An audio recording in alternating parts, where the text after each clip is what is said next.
Seolah-olah setelah kita mengutarakan ketidakmampuan kita, ketidakberdayaan kita, nah itu kita sambil bilang juga, ya Allah, aku memang tidak bisa, aku memang tidak mampu, makanya aku bawa kepadamu. Assalamualaikum warahmatullahi wabarakatuh. Halo semuanya, jumpa lagi di DN Sutari. Di video kali ini aku ingin share ke teman-teman tentang salah satu keindahan dari cara berdoanya Nabi Zakaria.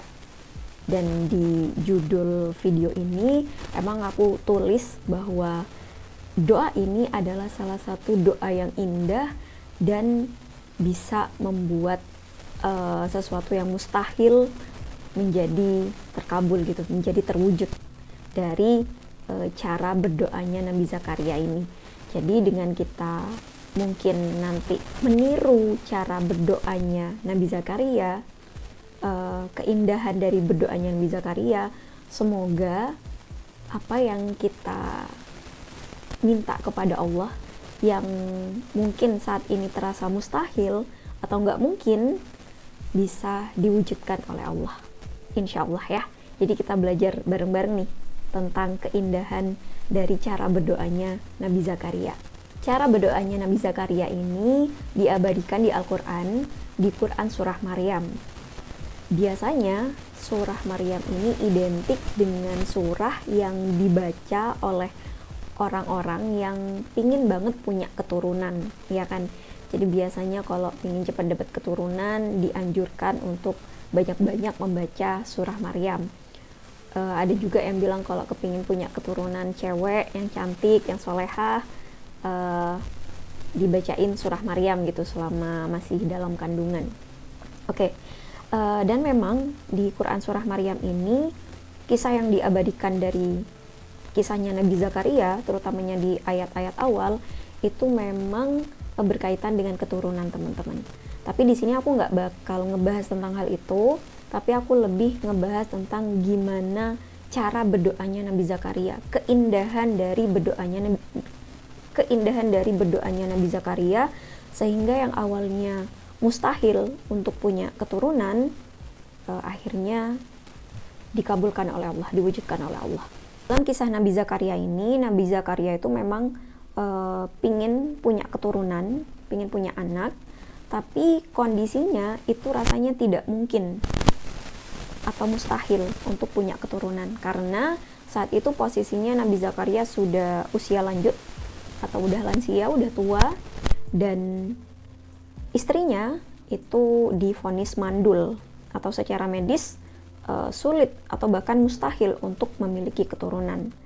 Nah, oleh sebab itu, jalan yang ditempuh oleh Nabi Zakaria atas ketidakmungkinan yang dia hadapi ini, dia bawa ke doa. Dia minta kepada yang maha mengubah segalanya, yang maha kuasa atas segala sesuatu. Teman-teman bisa sambil buka Quran Surah Maryam yang ada terjemahannya, kita tadaburi atau kita hayati dari cara berdoanya Nabi Zakaria. Kalau aku sendiri mentadaburi atau menghayati dan memaknai dari cara berdoanya Nabi Zakaria ini, aku notice ada 3 bagian ya.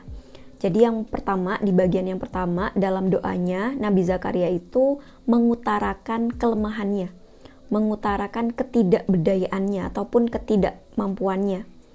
Di situ diungkapkan bahwa Nabi Zakaria itu tulangnya sudah lemah, kepalanya sudah dipenuhi uban gitu ya teman-teman. Jadi dia mengatakan bahwa dia lemah gitu, dia nggak bisa.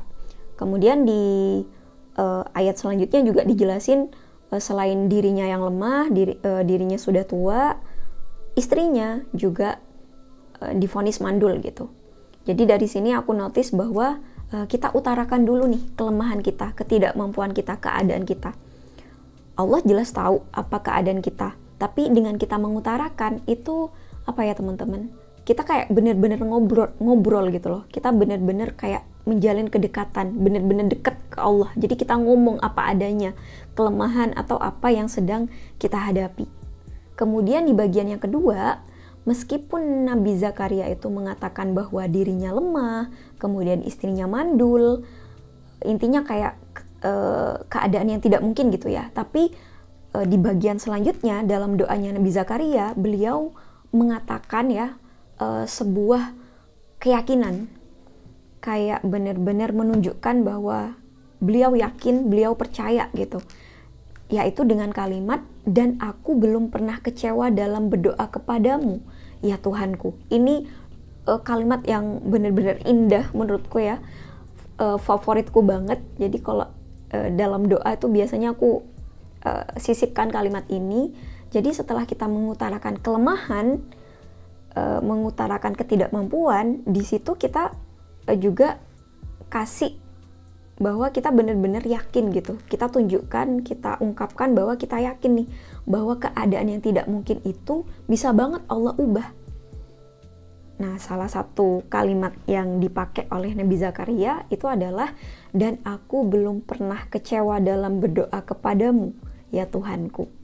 Seolah-olah setelah kita mengutarakan ketidakmampuan kita, ketidakberdayaan kita, nah itu kita sambil bilang juga, ya Allah, aku memang tidak bisa, aku memang tidak mampu, makanya aku bawa kepadamu ketidakmampuan ini, makanya aku datang kepadamu, dan aku yakin bahwa dengan datang kepadamu aku tidak akan pernah kecewa gitu, nggak akan sia-sia hasilnya. Kalau permasalahan ini ataupun apapun kesulitan ini, kalau aku bawa kepadamu, aku minta petunjuk kepadamu, itu pasti ada jalan keluarnya, pasti bisa diatasi gitu. Itu jadi diungkapkan lewat kalimat, dan aku belum pernah kecewa dalam berdoa kepadamu ya Tuhanku.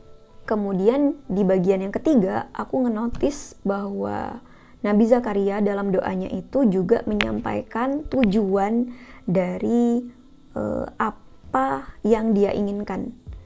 Jadi tujuannya dia pengen punya anak itu apa? Beliau sampaikan.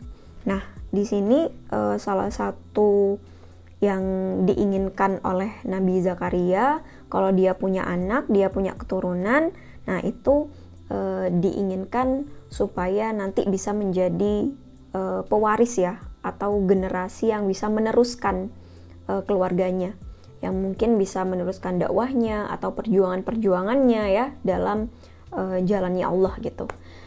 Jadi memang aku juga kalau berdoa minta sesuatu, aku juga sampaikan tuh kenapa aku minta sesuatu tersebut. Dan biasanya kalau tujuan kita itu jelas dan juga tujuannya untuk hal yang kebaikan, insya Allah itu juga lebih cepat terwujud gitu teman-teman, dari pengalamanku ya. Jadi kita bisa nyoba nih bahwa setiap kita minta sesuatu, kita juga sampaikan visi misinya gitu, tujuannya dari kita minta sesuatu tersebut. Teman-teman bisa lihat sendiri lanjutan dari ayat di Quran surah Maryam. Jadi setelah Nabi Zakaria itu berdoa kepada Allah dengan cara yang aku sampaikan tadi, nah akhirnya sama Allah dijawab, dikabulkan bahwa akan dikasih kabar gembira, yaitu akan datangnya seorang anak laki-laki bernama Yahya. Intinya ya dikabulin ya sama Allah, meskipun tadi awalnya kayak yang mustahil. Nabi Zakaria sudah tua dan istrinya mandul, tapi ternyata sama Allah itu dikabulin. Nah, dari pengabulan ini Nabi Zakaria heran gitu ya teman-teman. Jadi saat doanya terjawab, akhirnya dia bisa punya anak, Nabi Zakaria terheran-heran, bertanya, kenapa kok bisa punya anak padahal istrinya mandul gitu ya. Jadi mempertanyakan, coba deh teman-teman sambil cek di Quran surah Maryam. Nah, jawabannya Allah sangat bisa membuat hati kita tenang teman-teman.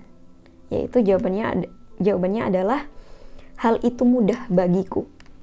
Hal itu mudah banget bagi Allah teman-teman. Jadi setidak mungkin apapun atau semustahil apapun, tapi kalau kita serahkan ke Allah, maka segalanya jadi mudah. Hal itu mudah bagi Allah. Ya udah gitu ya. Meskipun udah tua, meskipun sudah mandul katanya, tapi bagi Allah mudah untuk mengubah keadaan tersebut sehingga akhirnya punya keturunan. Ya teman-teman, cara berdoanya Nabi Zakaria sangat indah menurutku. Ada 3 bagian. Pertama menyatakan ketidakberdayaan, kelemahan, ketidakmampuan, lalu diiringi dengan keyakinan, ya, kita serahkan ke Allah dengan penuh keyakinan bahwa kita nggak akan pernah kecewa hasilnya kalau kita bawa ke Allah, nggak pernah kecewa doa-doa kita kalau kita bawa ke Allah. Dan yang terakhir, kita juga kasih tujuan dari permintaan kita itu, tujuannya apa, kebaikan yang nanti kita inginkan seperti apa. Jadi silakan bisa dicoba. Di doa-doa kita bisa meniru cara berdoanya Nabi Zakaria yang diabadikan di Al-Quran seperti ini. Oke, mungkin itu aja di video kali ini teman-teman. Terima kasih sudah menyimak videonya. Kalau teman-teman tertarik untuk belajar tentang keindahan-keindahan dalam berdoa, dalam bentuk-bentuk yang lain, teman-teman bisa join di kelasku. Itu ada kelas materinya, judulnya Seni Berdoa, The Art of Prayer, The Secret of Doa and Loa.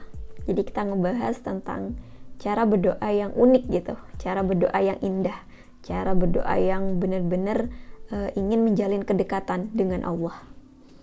Jadi silakan kalau ingin join bisa follow Instagram aku di @dnsutari. Di situ ada info tentang gimana caranya untuk ikut kelas online. Oke, terima kasih.